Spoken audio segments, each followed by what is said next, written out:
Goeiedag, ek groet jou in die kosbare naam van Jesus Christus. Onthou jy nog vir Samson? Nadat sy hare afgeskeer was en hy deur die Filistyne gevange geneem is, lees ons in Rigters 16 vers 22. Maar die hare van sy hoof het weer begin groei, sodra dit afgeskeer was. Die proses van vernuwing het begin. Samson het berou gehad.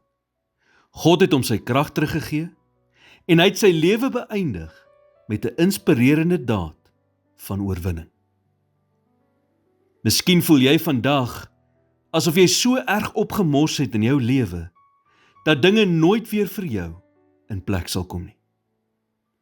Dink aan Samson. God het nooit moed opgegee met hom nie. En hy het ook nie moed opgegee met jou nie. Hy sien jou potensiaal en onthou hoekom hy jou geskep het. Jy is vir groot dinge geskape. En dit is eers wanneer jy in die middelpunt van sy wil vir jou lewe inbeweeg, dat jy ontdek hoekom jy geskep is. Wanneer jy dit doen, begin dinge weer in plek val. Daar is iets baie bemoedigend omtrent Samson. In Hebreërs 11 word Samson gelys onder die groot helde van geloof soos Abraham, Henog en Moses. Hoekom? Omdat God 'n persoon wat soos 'n totale mislukking lyk, kan gebruik om groot dinge te bereik. As hy net mense gebruik het wat perfek is, wie sou hy dan kon gebruik? In plaas daarvan gebruik hy gewone mense met swakhede wat soms groot foute maak.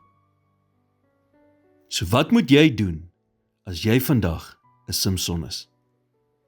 Gee jou lewe totaal oor aan God. Gee hom al die stukke en laat hom toe om weer alles bymekaar te bring. Hy kan jou die krag gee om los te breek van die dinge wat jou terughou en wat verhoed dat hy in jou lewe kan werk. Slegs God ken jou potensiaal. Jy sal nooit op jou eie jou volle potensiaal na vore kan bring nie. God moet dit in sy krag doen. So laat hom toe om vandag te begin. Here, ek kom vandag na U toe as 'n gebreekte kruik wat herstelwerk nodig het. En ek vertrou U dat U dinge weer sal nuut maak.